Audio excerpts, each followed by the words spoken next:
In today's lecture, we're going to learn about vector functions.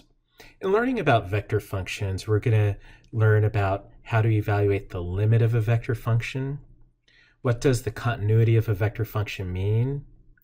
Tangent vectors, the orientation of a curve described by a vector function, and we're going to learn about how to sketch vector functions.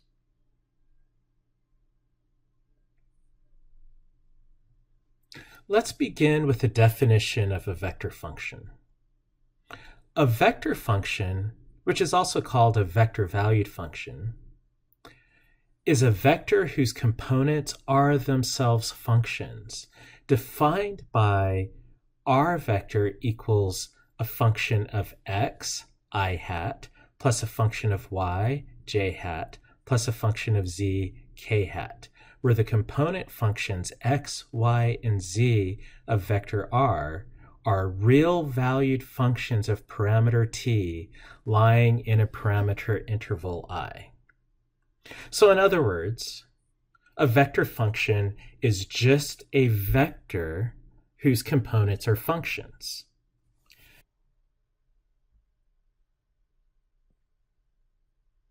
A vector function is simply a vector of functions. As you can see from this graphic right here, we could say one point on the curve corresponds to a single vector.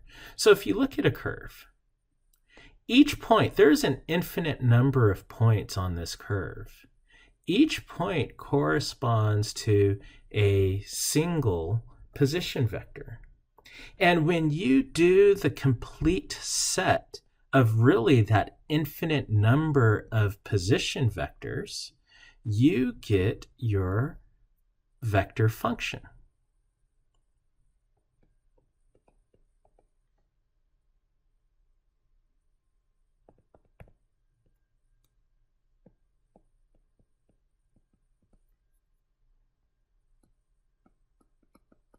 And that vector function in three-dimensional space has an x component, a y component, and a z component.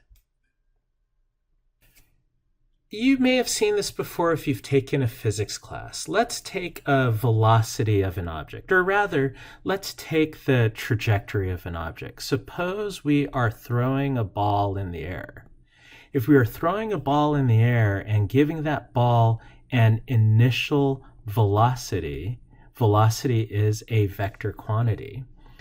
And if this ball is under the influence of Earth's gravity, so the ball has an acceleration in the y direction, then the ball will take a parabolic path as it travels through the air until it maybe hits the ground. Well, the motion of this ball can be described by a vector-valued function. Let's go ahead and add a rectangular coordinate system here. The horizontal axis will correspond to the x-axis. The vertical axis will correspond to the y-axis. Let's look at the position of this ball at various locations along its trajectory. Each of these locations can be described by a position vector. It can be located by a position vector. So for example, at the ball's first location, we have a position vector here. We will call this position vector R. Let's go ahead and just call it R0 for the position at the zeroth or first point rather. I'm going to go ahead and label these points. This is point 0 here. This is point 1 up there. Point 2, point 3, point 4, and point 5. Now, if we look at where the ball is at point 0, at this moment in time, we would see that the ball has an x-coordinate, which I will call x0, and the ball has a y-coordinate, which I'll call y0.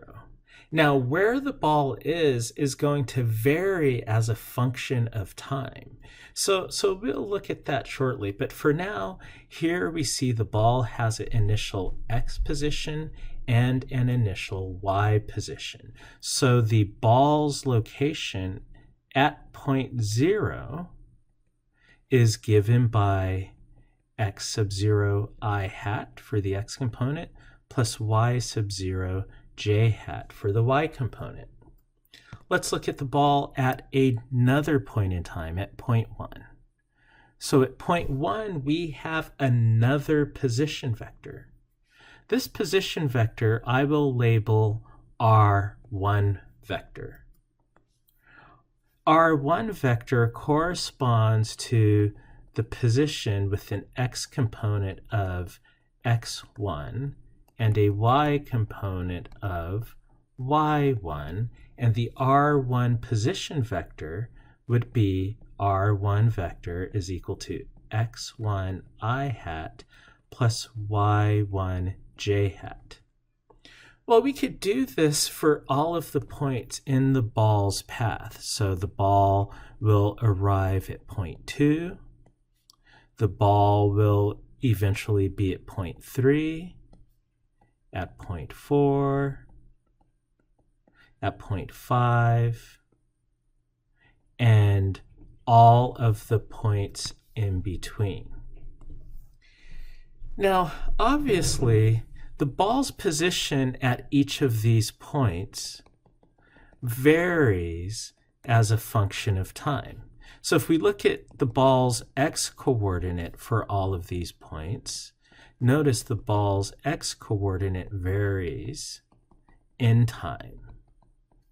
And the ball's y coordinate varies in time.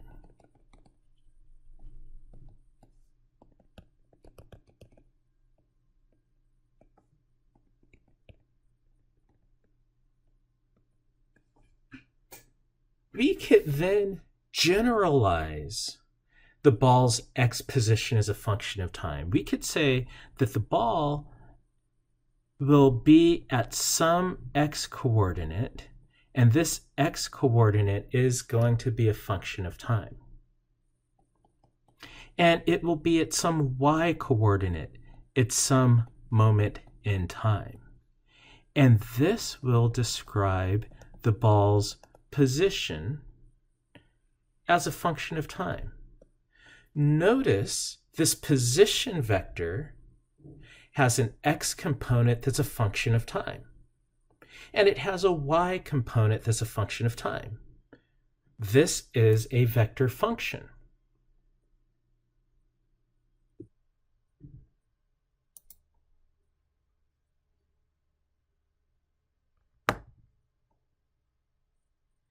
Let's talk about what it means for a function to be continuous.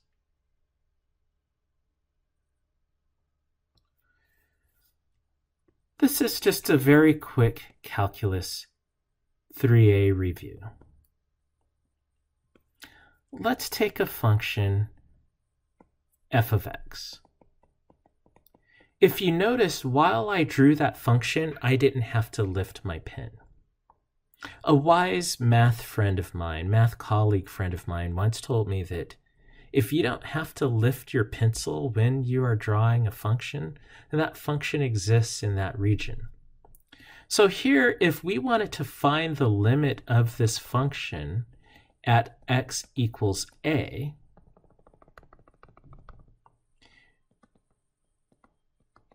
we would say that the limit of our function as x approaches a is equal to the value of f evaluated at x equals a. Now, how we arrived at that is by approaching x equals a from both sides.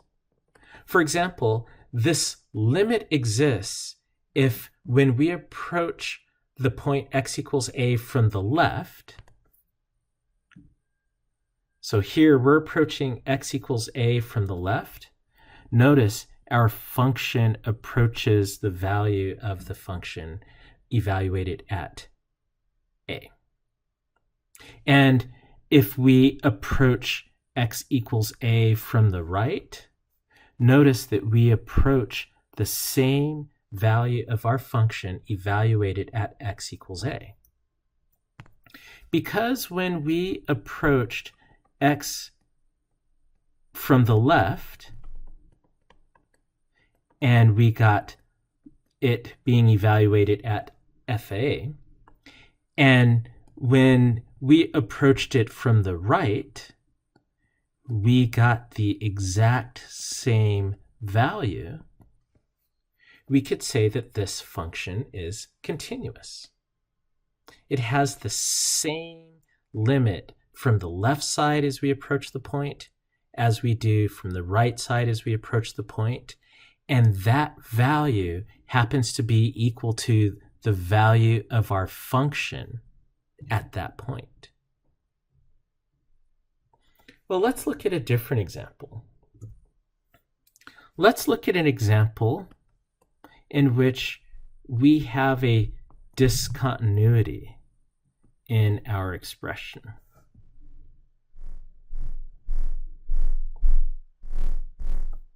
Let's say our function looks like this. Notice I had to lift my pencil. So there is a discontinuity at x equals a. Well, when we look at this, let's look at the limit of our function as we approach x equals a. And we will just say that this is some value, I don't know, I'll just call this value L. So when we approach x equals a from the left, notice that we are approaching the function L, or the value L. So the limit as x goes to a from the left of f of x, we approach a certain value L.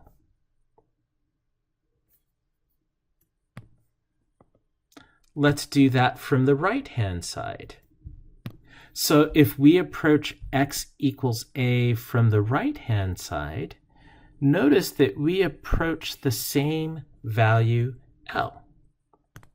So from the right-hand side, we approach the same value L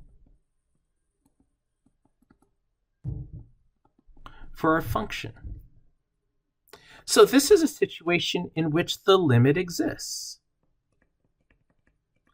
The limit can exist and the function can still be discontinuous. The limit exists, but there's a hole right in the middle. The function does not exist at that point. Since f of x is undefined, at that point x equals a, we have to say that this function is discontinuous at x equals a.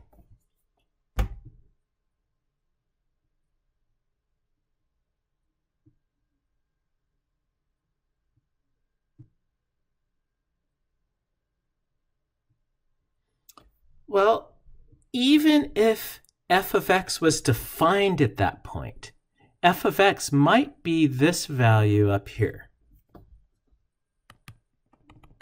So we could define f of x to be our value f at point A. This is still discontinuous because for a function to be continuous, the limit as your parameter approaches a certain value, the limit of your function has to be equal to the value of your function at that point. In this situation, the value of our function at that point is different than the value of the limit. Since the value of our function at that point is different than the value of the limit, we would say that our function is discontinuous. at x equals a.